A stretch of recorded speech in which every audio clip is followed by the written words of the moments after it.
It has been a stressful time to be in real estate, whether you are a buyer agent, a listing agent, a mortgage lender, whomever I may be describing. This has been a season of stress. Woof is what I say. Gang, I'll tell you, even though there are some stressful times, there are some hopeful times. And my good friend Jess Uphoff and I will be bringing you everything we can possibly do so that you can get over this hump, so that you can find your way, so that we can make sure that we all can live beautiful careers while serving our clients exceedingly well. Good to be with you, gang. My name is Erik Hatch of Hatch Coaching and Hatch Realty. I'll tell you this, Jess and I aren't selling you anything here. Zero sales whatsoever, but I will tell you that the people who are looking to lean in and they're looking to grow a little bit, whether it be a great mortgage partner that you're looking for, or if you're looking for some coaching or some guidance or some partnerships, simply, if you're at the end of this, be like, hey, those are my people and you want to talk, we'd love to hear from you, but there's no sales pitches. We're just here to give value. And Jess, I think it's important before we dive in to talk about the value we're to give, we talk about the wonderful relationship you and I have. So introduce yourself, tell the world how you and I got to be you and and we'll go from there. I love that.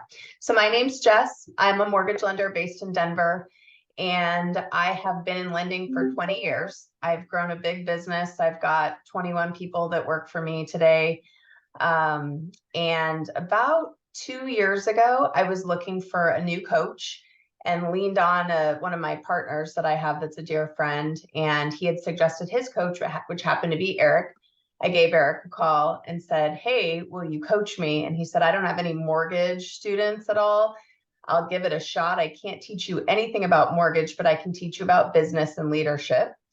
And fast forward to today, we've been coaching together for a couple of years, and it's been a great run of just a great relationship. So I'm very grateful for our partnership. Likewise, I'll tell you this. I get the privilege of coaching a lot of people. Everybody's in the team leader space of one way, shape, or form. And I am just so proud of you, Jess, because you've taken your business from being successful on the outside, which means lots of mortgages, lots of loans, lots of cash, to now being successful on the inside, meaning the right work-life balance. And that's a bunch of hooey. There's no work-life balance. It's all just life. But it is being the best version of yourself as a leader, as a wife, as a mother, as a friend. And you've just grown so mightily. And I'm super, super proud. And I love it because I get to learn from you in the same time in which you hopefully learn from me. And we were in, here's how all this came to be, gang, is Jess and I were on a coaching call about a month ago. And we were talking about, oh my gosh, like there's so much changing in the industry right now. There's new pressures, there's new chaos. And all of that led us to want to come and to share this time with you all, to paint the picture of where we think the strategic moves are. Because if it feels like you're losing and you don't have a plan, you're going to keep on losing. And we don't think that the losses are necessary. But I do think that the mortgage industry has gone before the real estate industry. So Jess, name for us, without pulling any punches, the pains that the mortgage industry has been in the last 12 months. Do I have the rest of the hour to go? Yeah, and grab some tissue. This is going to get emotional.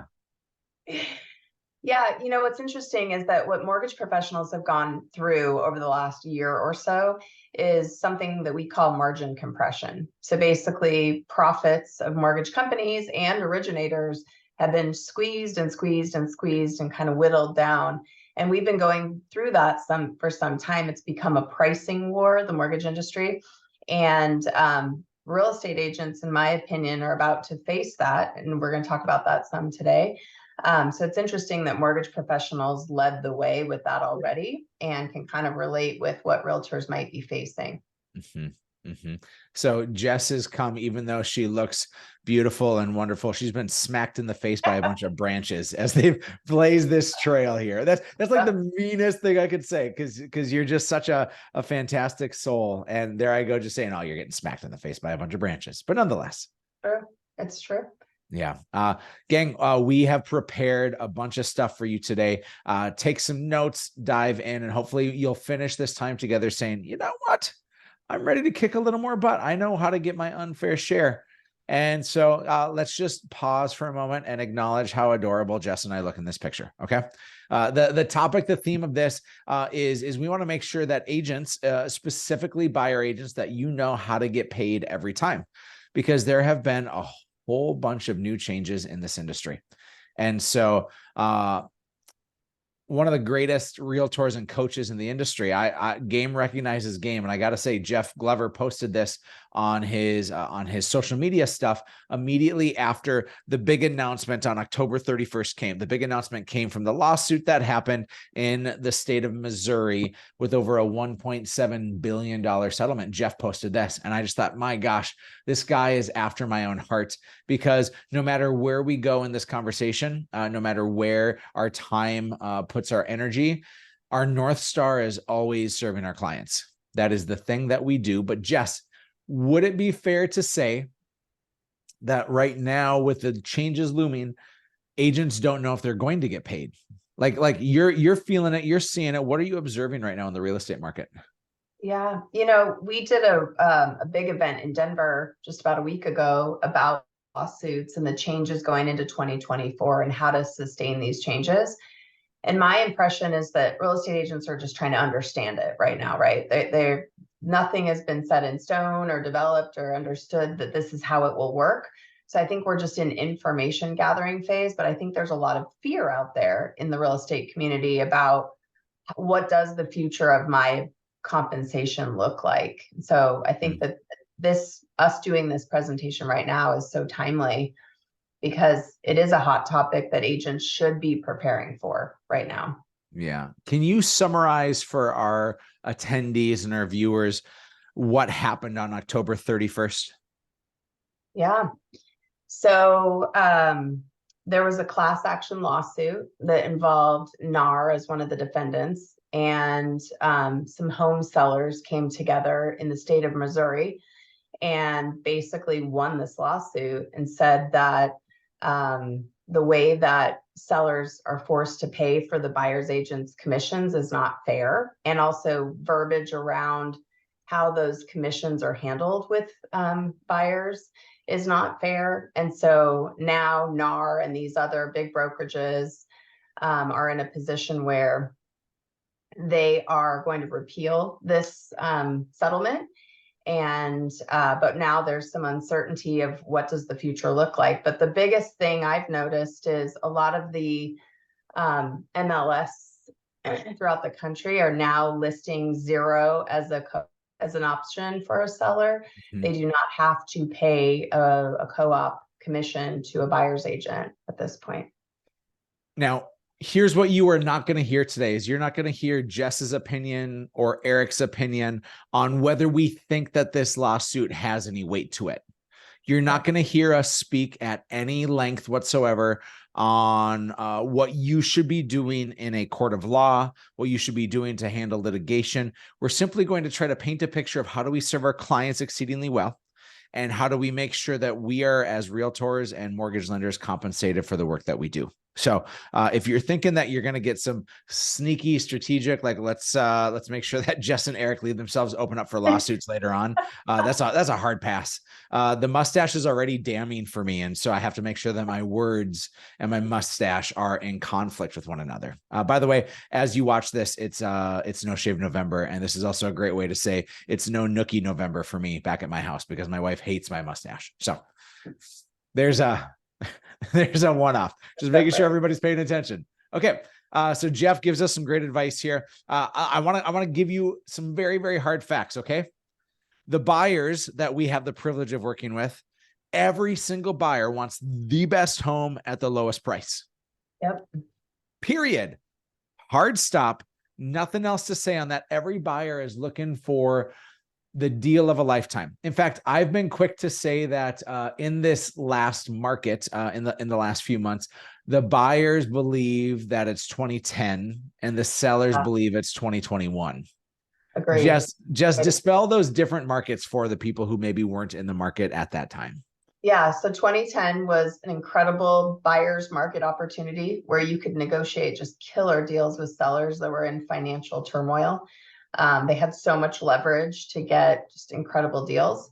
2021 was the most record-setting sellers market we've ever seen, where sellers could get an offer on their home, one of many, with contingencies removed, appraisal gaps offered, way over list price, and they just had, the expectations of what they would net on their home. And so you saying, that these two markets are converging and that's what sellers and buyers feel like, it's really true. Each party is in a totally different space in terms of what they think the market conditions are like. Yeah. And then realtors are scrambling like it's the first week of COVID. That first week of COVID, we all looked around and we're like, oh my gosh, we are in for the danger zone. And then all of a sudden, we had the greatest opportunity of low-hanging fruit that was ever afforded to us. And now we're in our actual COVID market, tied with this lawsuit and the other lawsuits that are starting to sprout up from around the country. So it's a weird time. Okay. What does a seller want, right? A seller wants their house sold at the highest price net to them. By the way, we also have timelines that are wanted. Like everybody wants to match their timeline. I can't say that somebody wants to sell fast because sometimes they're building a new home that's going to take 8 months. And so they want to sell. And so all those dominoes fall. But nonetheless, buyers and sellers both want a bunch of money. And we have to be really clear on that if I go back and I say here, that our job, let me go backwards. Our job is to keep our clients' wants first. This isn't about the commission check that we make. It's about helping them to win. So here is a hard and true fact, is that for most of us, realtors and mortgage lenders, there are no new rules and laws that change how we do this. There's expected changes to come. But there are no new laws in our real estate industry that say that we have to operate differently. We're all expecting it. Many of us are fearful of litigations if we don't advance the way in which we serve. And so we don't know what's going to change. But I will tell you this, there's this official statement that NAR has, and I'm going to share that screen with you because I think it's important. Jess, did it jump to the new screen? It did. Yep. Okay. This is a link, super easy to find on NAR's website. It just answers some of the questions. What has changed? What's going to change? NAR, as of today, governs the way in which we operate. And so the questions that you have specifically for the changes that are looking to come, those can be found over on NAR's website. Okay, I'm not going to belabor that point anymore, but Jess, I did prepare for our folks a bunch of stuff, and I'm wondering if you have any additional thoughts before I really jump into this. No, let's jump in. Let's do it. All right, time to jump. I'm known for my vertical. Okay. So here is what our job is. If you are taking notes or if you're going to capture a screenshot, this is a really important page for you, okay? Our job as realtors and as lenders is to understand our contracts more. Do you really think that your 90-hour general education course to become a licensed realtor has prepared you to speak with massive excellence? No or no. Those are your two choices. They have not. In fact, I've sold with my team over 7,000 houses. Jess, you've done thousands and thousands of loans. Yep. Can we say, and shoot me straight, can you say with confidence that you understand those contracts like the back of your hand? Yeah, I think so. I don't. But they change constantly. So yeah. I think you have to be a student of your craft and always be learning the most updated version of the contract. Yeah, to stay up to date on that is really important. And for like Jess, you're not average. You're one of the top 20 female mortgage lenders in the country. We are playing with a baller here, gang. And most people are not the exceptional. Even if you strive to be the exceptional, it's hard to be the exceptional. And so we have to understand that the average agent out there probably doesn't know these contracts well enough. I always find this fascinating. Did you know that if you want to do pedicures and manicures, if you want to be a licensed nail technician, you have to do 600 hours of continuing education. Wow.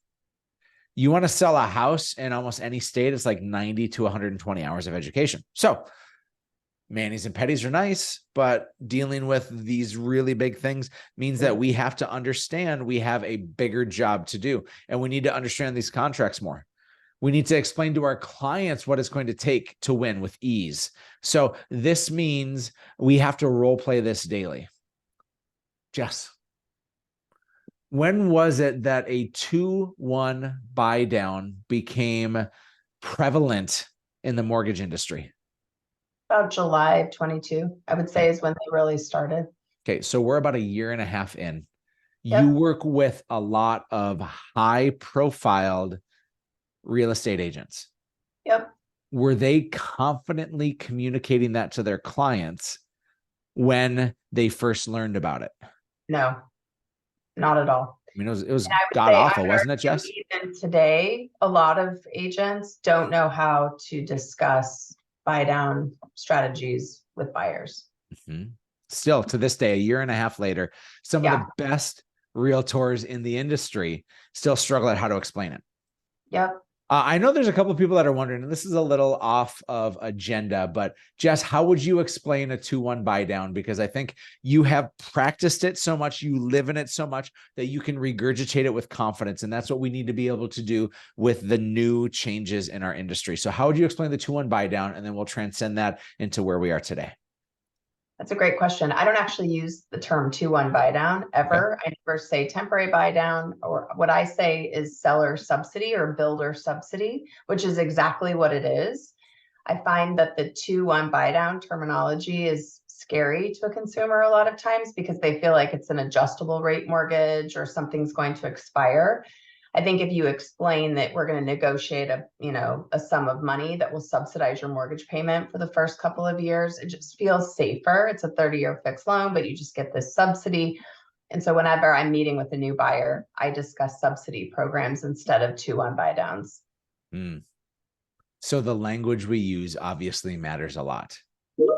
I think so. I think when real estate agents start throwing around, lending names and of programs, but not totally understanding necessarily how they work, it can actually do more than good. For example, I do a lot of bridge loans, and I can't tell you how many real estate agents scare their client trying to convince them to do a bridge loan.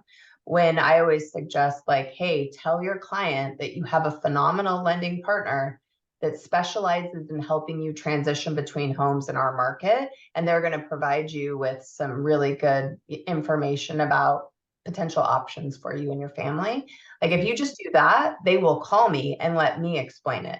But if you're like, you should get a bridge loan because you could buy the first your next house before you sell, and you take out this third loan, and you're not like an expert on delivering the information, and it ends up making them just freeze and not want to do anything. So I think the way agents explain lending programs and opportunities is so important to keep the client wanting to move forward and actually be able to convert them to the next stage of the process. Yeah, well said, Jess. And I think that the way in which we're going to be explaining what the real estate industry has experienced and how the game is being played now is going to be really important. The great news is that for some of us, we've always done business the way in which it's about to be done. For others, this is going to be a complete and total fundamental shift. I want you to see this third point here, to master your buyer strategy session. And that is the framework in which I think we can win on all of this. Realtors 101, 201, 301, especially in the last 5+ years, have been responsive to what the buyer has wanted, and we've allowed the tail to wag the dog. So it works like this. You get a new lead, and the leads I'm referring to are usually an internet lead, a Zillow lead, a referral from someone else. And our first move is to go and meet the person at that house. And when you meet the person at that house, you're trying to do two things at once. You're showing the house, or really you're doing more than two things. You're showing the house, you're trying to develop rapport, and you're trying to show value that you provide as a realtor. When you're chasing 3 rabbits, you're not going to catch any of them. And so we wonder why we see such bad conversion rates when you go and meet somebody at the house, is you're literally letting the buyer call the shots on them. I started my team, Jess, in 2012, and we mandated in the very beginning saying, hey, you need to do a buyer strategy session before you show. You should be in your office in a controlled environment, long before you go and show houses. But Jess, why have realtors gone to show so many houses now on site instead of doing these strategy sessions before you ever show? And that's what the buyer, the consumer wants, right? They're like, I want to see this house. And I think agents struggle to communicate, this is what's most important right this moment. They just want to give in to what the consumer is asking for. Yeah, I think we're still going to have to go and show. I think that the go and show, you're going to lose clients. If you're talking to somebody who's a new lead and you say, hey, why don't you come into my office? We're going to have a strategy session. Please don't call it a buyer consultation. I have consultations with my doctor about things that are unpleasant. Okay. A consultation feels negative. A strategy session feels a little bit better. And so if you're trying to pitch somebody who you've never met, like, hey, come to my office, and they're like, no, I want to see the house. And if you're like, no, the only way I'm going to work with you is if you come to my office, I promise you they're going to go and find somebody else. I think that for your sphere, I think that for referrals, people that you already have a relationship with, it's really easy to say this, and I'm going to slow down because I want you to capture this. What I've done for people in situations like yours. So I'm now doing what's called the herd effect. I'm talking that I've been down here before and in people in situations like yours. So what I've done for people in situations like yours is we've gone to my office for a 30-minute strategy session. In my experience, they've been able to save time and a ton of money by doing this simple strategy session in the beginning. So I'm talking about saving time and I'm talking about saving money. Do you see how those are going to be triggers for the buyers? Like, oh, I see that there's value here. Jess, you are doing the same thing with buyers before you ever want them to go and start shopping. The dominoes don't always line up, but why do you do a strategy session with these buyers before you want them to start shopping? To show them a ton of value that I'm going to be able to provide to them and how they need to work with me to purchase their home. Yeah. Yeah. Gang, if you're taking notes, you should write demonstrate value. The whole purpose of the strategy session is to educate and demonstrate. Okay. The education is really necessary. The reason why in 2021, some people were writing 10, 15, 20 offers before they finally got one accepted was because they did not get educated before they started. Those that got educated through your demonstration were able to win massively. Those that simply jumped in and you let the tail wag the dog and you showed a bunch of houses, it was huge. But I think that in this strategy session, remember, you can get to your strategy session one of two ways. One is you sit with them before you show a house, which is ideal. And that used to be standard in my world. The market has changed. And so we go where the market goes. So if you can't do the strategy session ahead of time, you should make a plan to do a strategy session after the first or second showing. This is not on the fly. This is an intentional sit down to help them to be educated and to help you demonstrate value. Jess, when you're working with buyers, how many of them are actually prepared for the current market and to be who they need to be when they first show up on your doorstep? Very few. Like, I think there's a lot of people that have the means, they have the funds, the income, but they are not prepared. They don't understand the market conditions. They don't understand the opportunity. They don't understand how powerful building wealth through real estate is. They're lacking some of that, like, really important knowledge to get them over the finish line. If you're to hear one thing right now and the way in which you're going to make sure that you can protect your commission while serving on an exceedingly high level, the key to all this is a strategy session. Okay. So as we unpack the strategy session, I have 6 steps. Jess and I have 6 steps that agents should consider taking. Okay. Number 1, this is full transparency. I don't assume that the average buyer is watching what's happening in the real estate world and that they know of the lawsuit that happened in Missouri and the new one that's filed in Illinois. I think it's improper to assume that. It's also improper to assume that they don't know anything. It's improper to assume that they know everything. And so I think we have to explain how business was done prior to October 31st, 2023, and how business is done afterwards. So Jess, I'd love for you, if you're able to explain the difference between the two as you see it, as you're like an outsider insider, which is why I love having you here, right? Like you don't sell real estate like so many people watching right now, but you obviously are in the world. So how would you explain pre-November 2023 and now? Yeah, that's a great. So pre-November 2023, it was assumed that the seller would pay the listing agent a commission, and that listing agent was responsible to pay the buyer's agent's co-op commission. So that was just the assumption. That was the traditional way of doing it. Fast forward to today. Now it's optional for the seller to pay the buyer's agency any commission, or have the listing agent share the commission with the buyer's agent. So it's optional. So the seller can say to a listing agent, I don't want to pay two commissions. I'll pay your commission. I don't want to pay any other party's commission. And ultimately, it's up to that listing agent to help the seller understand the pros and cons of that decision. And now, if they opt not to pay that commission to the buyer's agent, then the buyer's agent commission must be paid for by the buyer. Boy, I will hire you for my team any day, Jess. That was a perfect articulation. I think we need to know this. If ever were another slide to take note of, in 2001, 66% of buyers were represented by a buyer agent. Today, it's 88%.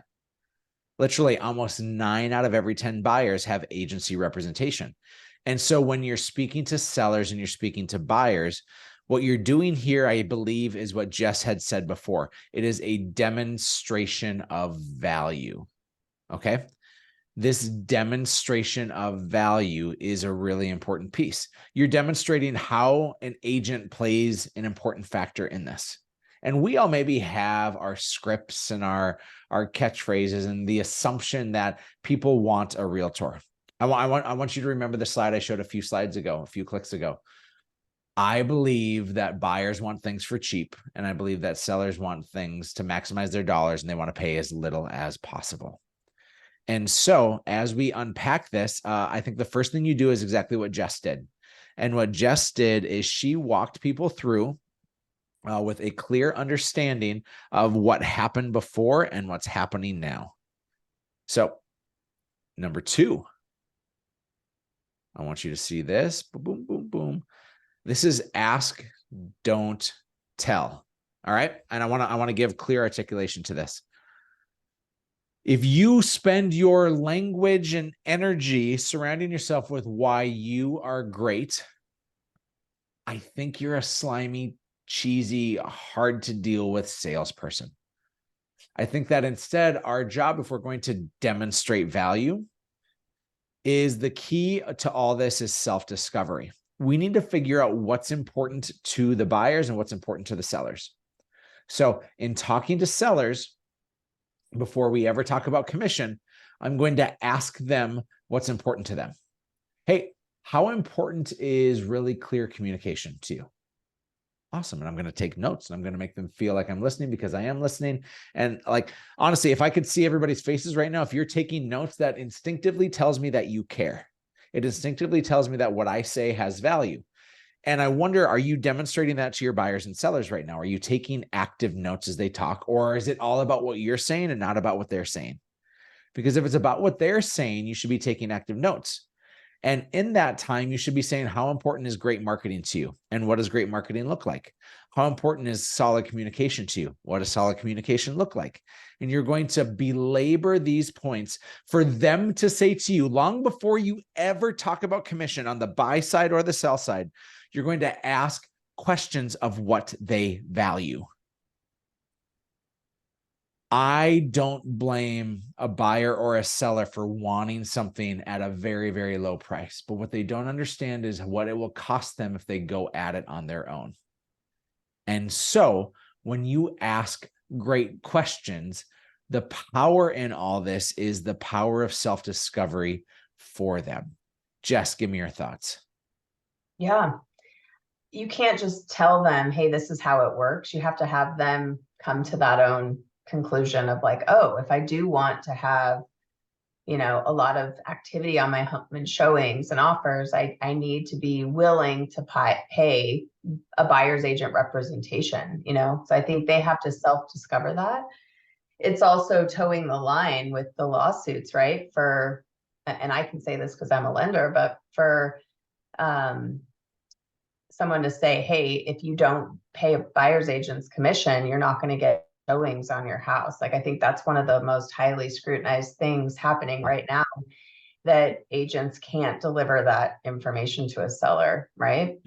So I think they need to self-discover, this is how it's going to work, by asking a lot of questions, like you mentioned. Yep. So let's role play this out. Let's pretend that I am the listing agent and you're the seller. Okay. Okay. So I'm going to say, Jess, I'm curious, do you have any idea what percent of buyers are currently represented by a buyer's agent versus people that are going on their own? Do you have any idea what percent that is? Oh, I would say it's pretty high, like Yeah. 80%. Yeah. Wow. It's like you saw my slide. It's actually 88%, Jess. 88% of buyers. So let's just round up. Let's say 9 out of every 10 buyers has a buyer agent representing them. Seems fairly accurate. So when we come and it's time to list your house, you get a choice, right? We explained what had happened previously and we explained what's happening now. Would it be more advantageous for you, do you think, to offer a commission to the buyer agent, meaning you're going to pay both me and the buyer agent? Would it be more advantageous for you to pay that commission in hopes that you're going to get more eyes on your property? Or do you think that a lot of buyer agents will be showing up, showing the property regardless of what you're going to pay them? Well, I think it would impact people's decision to want to show my house if they don't think they're going to get paid. Yeah. Yeah. I would love to say that I think our industry has every realtor following the fiduciary responsibilities of just doing what's in the right move for their client. What do you think is going to get you top dollar for your house? We talked about the importance of marketing and you knew that was going to be there. Where do you think competition plays in that? I think competition is important, right? Because if people are competing for my home, that should ratchet up the price that someone will pay, right? That would be the expectation, but certainly we're in uncertain times right now. And so I have no promises for you. My job is to interpret the market, and then I'm here to support you with what you want to do. But if I heard you correctly, Jess, you said that you think that competition will help you get more dollars for your house. Is that fair? Yes, that's fair. Do you think that if there's more competition on your property, we'll be able to get your timeline lined up also? I would assume so. Yes. Okay. So you have the choice. Is it more advantageous? And I'm going to be taking notes through all this. I'm going to be writing down what Jess says.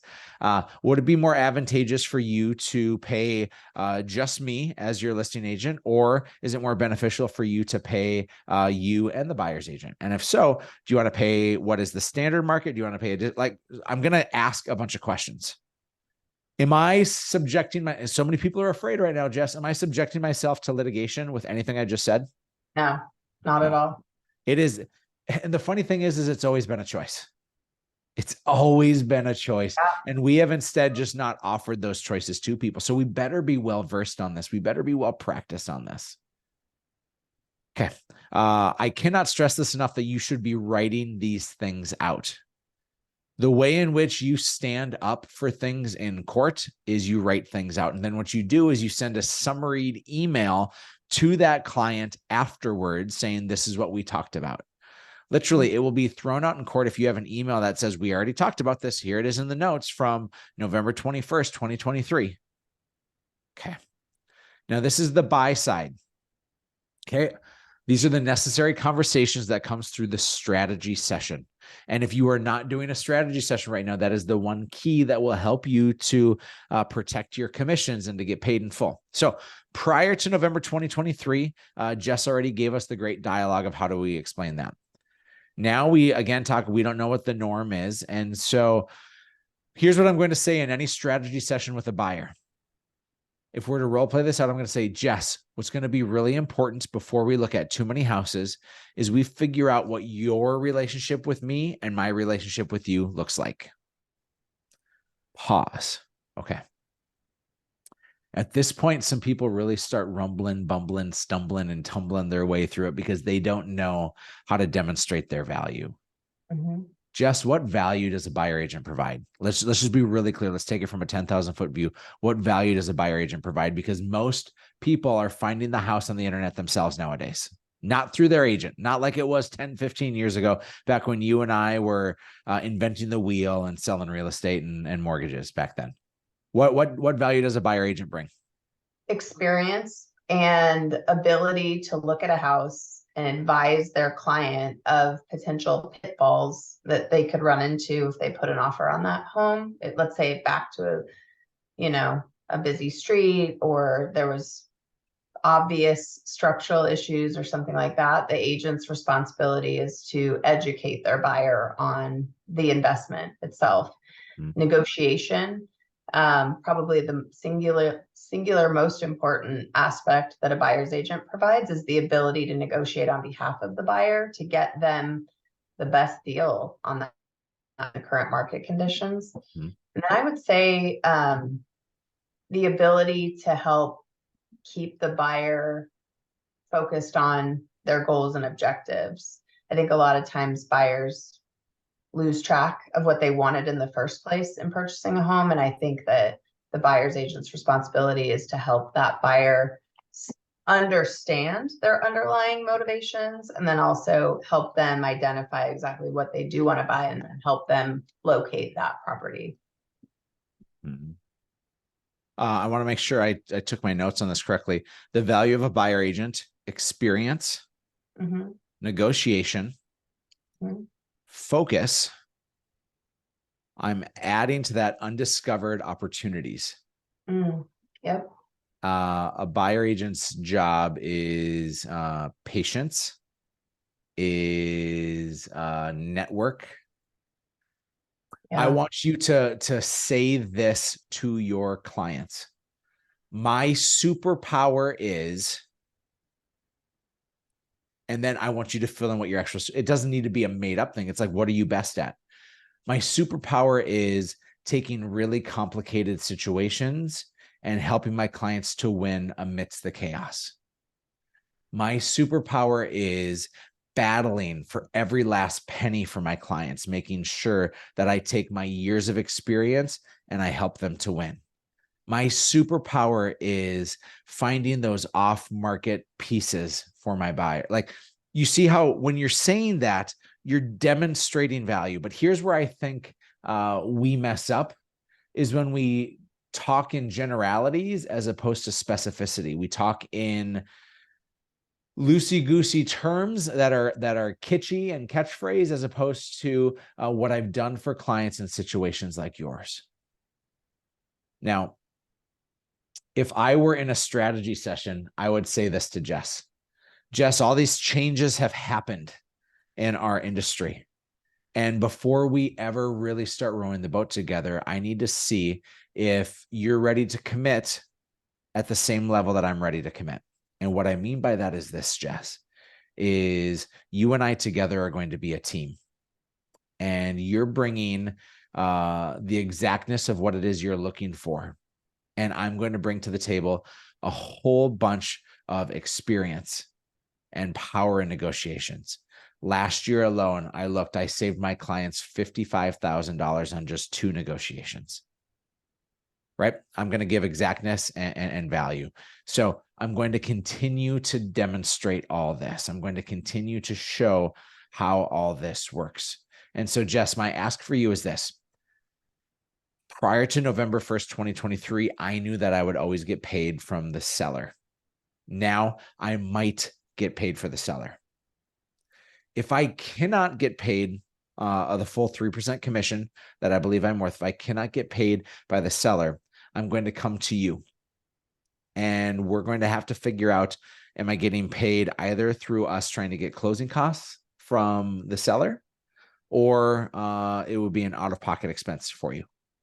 And so before we move forward, is it okay that I make sure that I know that I'm going to get paid when I do my job? Like, yes. Is that offensive to you, Jess? If I want to make sure I get paid, if I help find you the right house or we find it together and I do my job, is that okay if I get paid in this? Yes. Okay. Chris Voss in Never Split the Difference has a statement where he says, would you be offended if? Would you be offended if, Jess, I wanted to make sure that I got compensated for the work that I do? Like, do you see how that's not an offensive question? Yeah. But we just have to talk about money before we get muddy. Yep. Please write that down. Talk about money before we get muddy. Sounds kind of nice, doesn't it? Okay. Okay. Jess, I'm getting questions aplenty in the chat here about VA loans when these buyers don't maybe have the extra cash. And this is actually going to be a transcendent piece because we're going to talk in just a moment about how the lender plays into all this. Give me your thoughts before we keep going on. Oh my goodness. So right now the loan agencies, Fannie, Freddie, Ginnie, are all in discussions about potentially financing commission. It's a hot topic in the lending world behind the scenes right now. However, I will say just personally, this is just my own personal opinion. For those of you that do buyers, a lot of them are financing 100% financing, and then they're rolling their funding fee in. So when they close on the house, they're already at 103%, sometimes 104% of the price of the home. That's what they owe. So they're already a little upside down because of the funding fee. Excuse me. This is a reminder. So now that we're in a position where they might want to finance this, it would put the buyer even more upside down on their property. And so I fear if that is something that the VA is looking at, that there's going to be a limitation that, hey, we'll do this, we'll allow you to finance it, but there has to be some skin in the game for these veterans. Mm-hmm. That's my fear, my personal opinion. And I think in my opinion, that most sellers are going to listen to their listing agents and offer a commission. I do believe that we're not going to see a tremendous amount of change, especially in these market conditions. Again, Jess's opinion and prediction doesn't mean that it's hard fact. Yes, this is definitely my opinion. I'm living and breathing the market, and sellers are in a position where they really want to sell their home. There's no seller kicking tires on selling their house right now, and the conditions aren't. Sellers are selling right now because of emotional reasons: death, divorce, diplomas, financial. diapers. Yeah. So basically, I believe where we're headed actually is if interest rates fall considerably, and for every 1% in interest rate reduction, 5 million buyers enter, to potentially enter the housing market. We already have a very limited amount of inventory on the market. I think 700,000 homes nationally is the statistic I remember hearing recently. I think that the buyer's agent commission is just going to be one of the components of the contract, that it becomes a chess piece, like the appraisal, like the inspection, like the closing timeline. I think that the commission is just that. It just becomes an extra chess piece. And like it's always been, how did you say it? It's always been up for negotiation, right? Always. But now that it has been put into the media, and now the consumer population is educated on what's been going on, or a lot of them will be, it's even more so a consideration in the negotiation. So I think when it comes to a multiple offer situation, I think the buyers that struggled in 2020 and 2021 are veterans, our down payment assistance folks, the first-time home buyers that have a limited amount of capital saved up to buy a home. I think those are the folks that will be in a disadvantage in the next market cycle, unfortunately. And I think that this is just another component kind of up against them. But the loan agencies are working hard to find a solution. I'm not confident in VA going to 108% or whatever the number is, 107%, to allow them to finance the whole buyer's agent commission. Yeah. I know we all wish it were different. You said a staggering thing there, Jess. Again, For every 1% the market improves, meaning interest rates going from 7.5% to 6.5% as an example, that introduces another, you said 5 million buyers. Mhm. Oh my gosh. The number of transactions that will close this year is like 4.2 million. Mhm. So holy cow. Yep. We are in for a ride. I want to be clear on this. We have just a couple slides left. I want to talk about our strategy sessions one more time. Okay. These strategy sessions, the purpose of them are to educate and to demonstrate value. In there, one of the pieces you talk about is how you as a realtor get paid. You traditionally get paid by the seller. If that doesn't happen, you need to make sure that you're going to get paid from the buyer, and you negotiate how much you want that to be. Then you get a signature. We work in a business that has a lot of handshakes, but we also need to have paperwork that backs it up. And that paperwork that backs it up will show that you properly did your job before you ever wrote the contract with someone. Because imagine, here's the fear that people have is like, we just let the tail wag the dog and we showed a bunch of houses. And then when it was time to actually write on it, we just took what came from the other side. But if the other side's not offering any money and you haven't talked about money, I promise you that that buyer is going to be in a, well, I'm not going to pay you. I don't have a contract with you. I'm not like, and you know whose fault that is? Yours. That is not the fault of the buyer. The buyer wants we already agreed, the buyer wants the house for the cheapest way possible. And when you come in and you haven't demonstrated your value, you haven't got a strategy session in which you've signed documents for this, you don't deserve to get paid. There, I said it. I don't think that leaves me open for trouble. It's just the truth. Okay. So how are buyer agents going to pay you? Right? Closing costs. Can closing costs cover some commission? They sure can. Can you get the buyer to ask the seller to pay that commission? You sure can. Or you're going to pay out of pocket. These are your options that you're going to talk about. You're going to talk about the money before it gets muddy. Jess, this is all you. Okay. Run with it, my friend. Yeah. So in terms of adding value in your consultation as a realtor, I think one of the biggest things a real estate agent can do is to find, if you don't have one, and refer a very high value driven lending partner. Lenders, there's many, many lenders out there. And I think real estate agents need to locate a lender that is going to help them demonstrate value to their buyers and help their buyers be able to navigate the current market landscape with less fear. There's so much fear in the media about the housing market and interest rates and you name it. There's so much fear. You need to find a lending partner that can help quiet the fear around your client and help provide value. Teach them about building wealth through real estate. Teach them about opportunities to actually win in the market.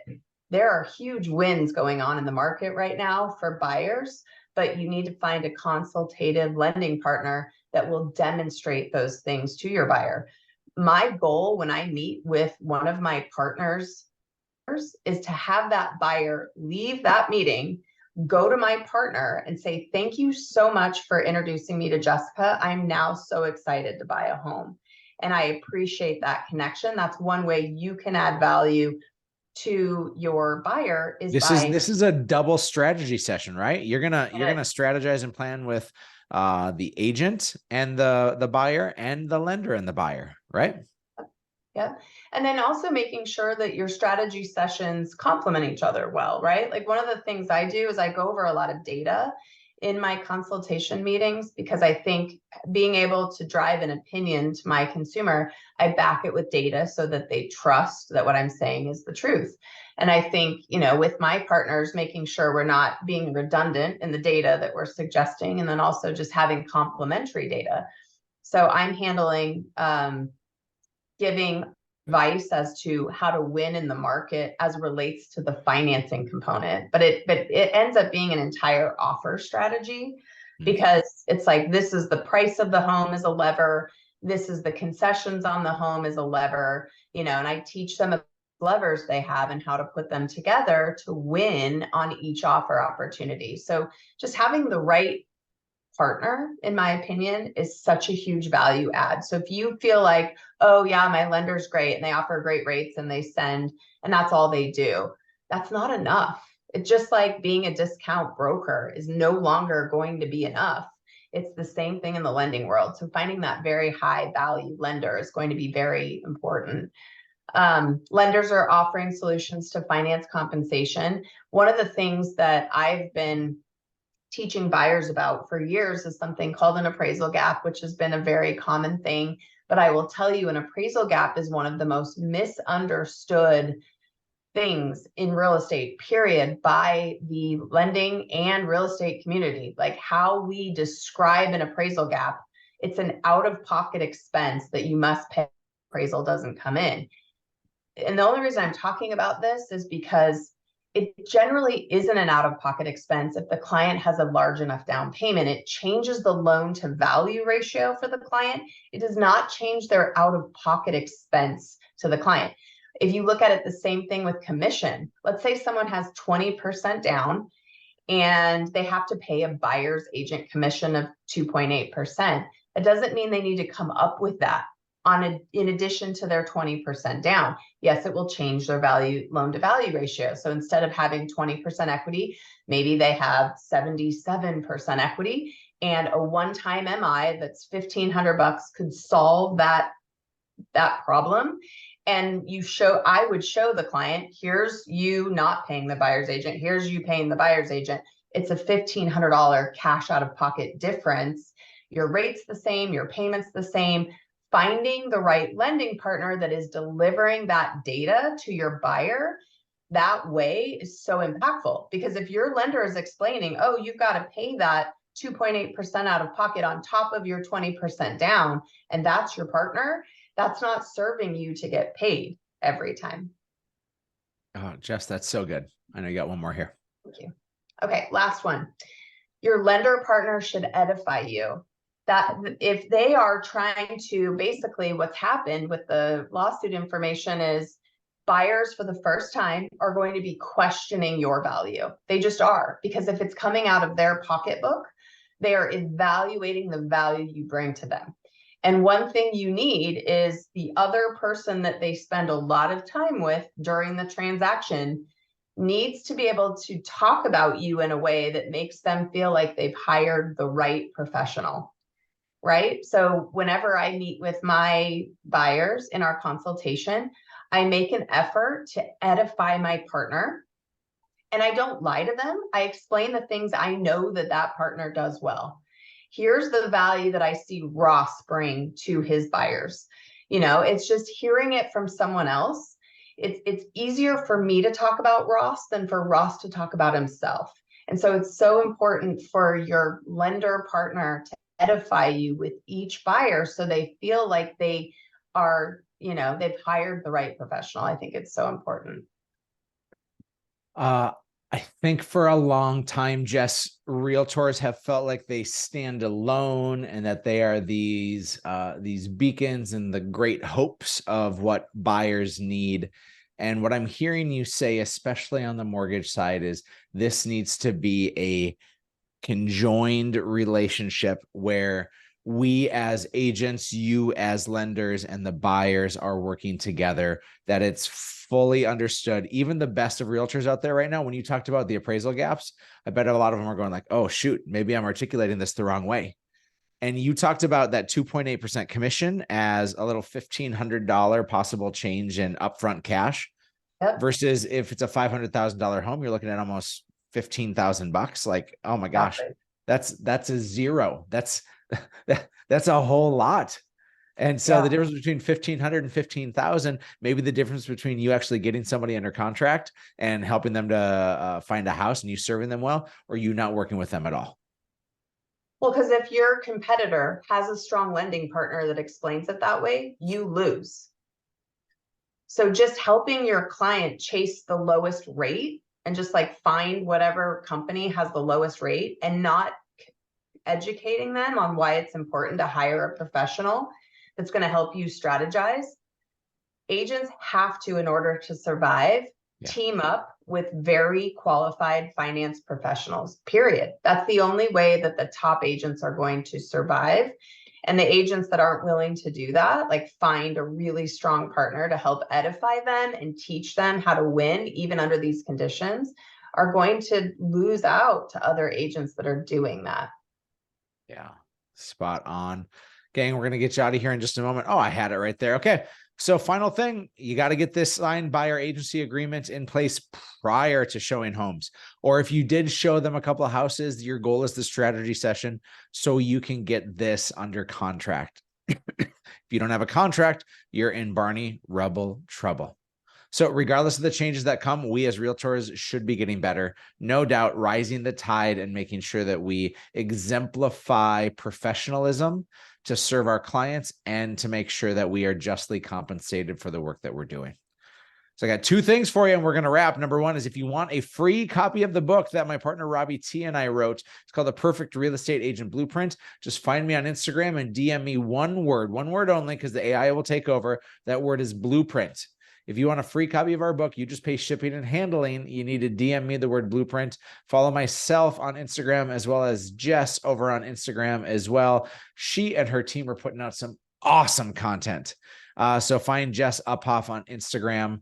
And then finally, if you're leaning into this being like, oh man, that Erik, that guy is wonderful. I want to spend some more time with him. We got a group. It's our Hatch Mastermind. We travel together. We brainstorm together. We mastermind together. We do all the things together so that we can equip everyone on your team and in your world at being better at what they do. So if this is of interest to you, just hit me up, send me a message, and we will chat about it.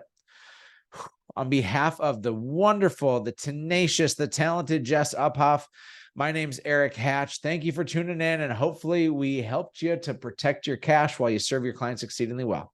God bless.